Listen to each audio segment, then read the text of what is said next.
안녕하세요. 유영경입니다. 간이식을 받고 이제 잘 순조롭게 회복을 해서 퇴원한 다음에 이제 외래 진료를 다니게 됩니다. 이식을 받고 이제 퇴원을 하면 대략 처음에 한 일주일 정도 있다가 이제 외래 진료를 하게 되고, 그다음에 여러 가지 검사를 통해서 안정이 되어 있다. 그러면 이제 그다음에 한 2주 정도 있다가 체크를 하고, 그다음에 또 계속 안정화된 이런 수치들이나 간 수치들이 잘 유지되어 있으면 대략 4주 정도, 한 달에 한 번 정도를 쭉 지켜보게 됩니다. 쭉 한 1년간은 한 달에 한 번 정도 외래 진료를 통해서 여러 가지 이제 간 기능 상태를 확인하는데요. 제일 많이 이제 이 와중에 이제 접하게 되는 여러 가지 이제 문제점들이 이제 물론 간 이식을 하게 되니까 면역 억제제를 복용함으로써 생기는 이 감염의 취약성, 이런 것들은 항상 상존하고 있으니까 그거를 제외한다면 제일 많이 발생하게 되는 이제 문제가 간 기능이 살짝 나빠지는 그런 소견이 흔히 볼 수 있는 그런 문제가 되겠습니다.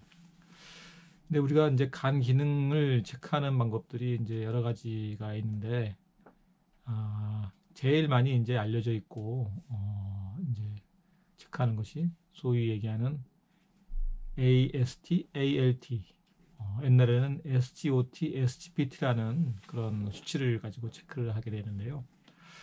물론 이제 그 이외에도 굉장히 많은 이 간 기능을 보는 그런 이 검사 방법과 수치들이 있습니다.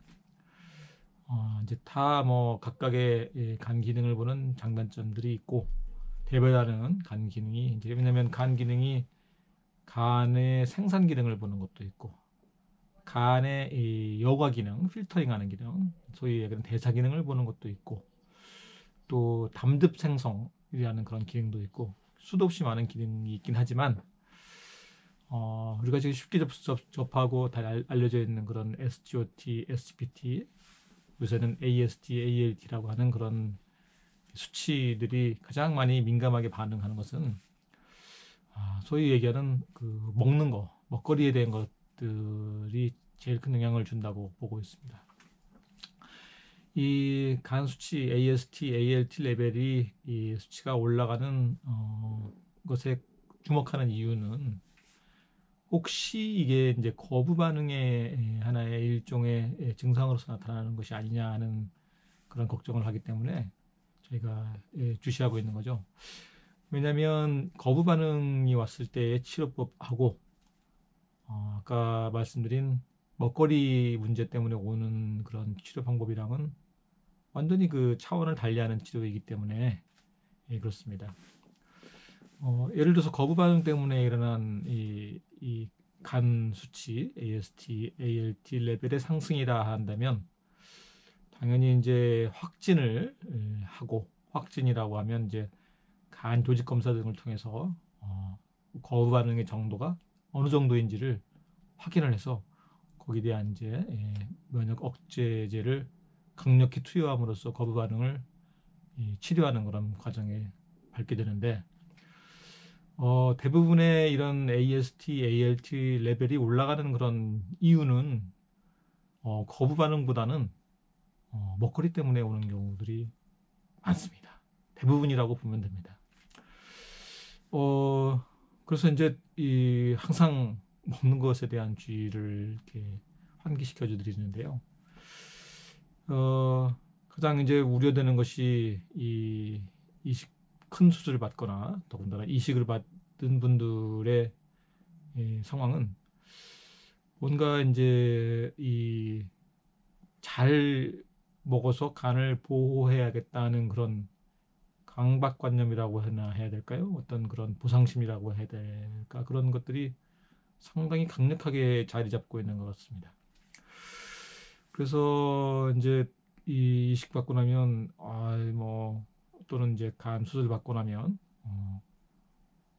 어떤 누가 이거 좋은 걸 먹었다더라, 좋다더라 하는 것들에 대한 이 갈망의 유혹, 갈망이 계속 있기 때문에 이거를 자제를 해야 되는데 쉽게 이제 이 기전을 말씀드리자면 간이 평소에 해오던 일이 있는데 평소에 접하지 않던 영양소가 위장관을 통해서 들어오고 그게 간으로 이제 흡수돼서 대사되는 과정에서 이게 새로운 게 들어오면 간에서 안 하던 일을 새로 해야 되고 또 그 일을 함으로써 간에 무리가 되고 또 그 물질들의 대사를 함으로써 생기는 여러 가지 생화학적인 물질들이 이 간 기능에 영향을 끼친다. 이렇게 이해를 하면 될 것 같습니다.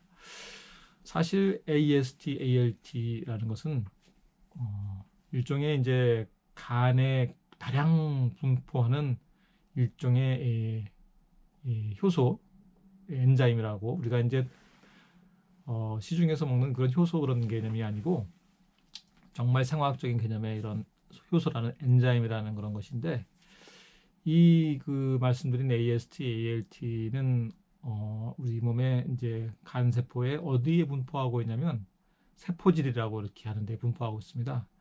우리 세포는 핵이랑 이제 세포질 이렇게 나누죠. 핵이라고 하면은 이제 큰 집을 생각하면 큰 집의 집이고 세포질은 그 둘러싸고 있는 마당이라고 생각할 수가 있는데 그 세포질에 다량 분포하고 있는 효소가 되겠습니다.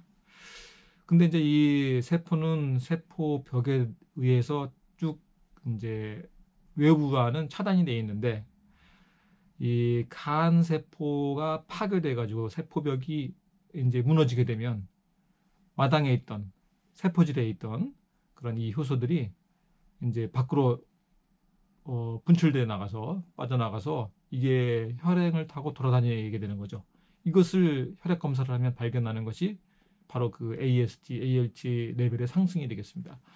그래서 이거는 엄밀히 얘기하면 간 기능의 상실이라고 보기보다는 간 세포가 망가졌다. 괴사되거나 이런 것들에 의해서 망가졌을 때 세포질에서 흘러나오는 물질들을 체크하는 것이 되겠습니다. 그래서 간을 이렇게 이제 이런 이 AST 레벨, AST나 ALT 수치가 상승할 수 있는 여러 가지 기본적인 이 간에 유해한 그런 물질들을 절대 섭취하지 말아야 된다. 이것이 가장 중요한 것이 되겠고 그 구체적인 내용은 또 다른 시간 내에 또 알려드리도록 하겠습니다.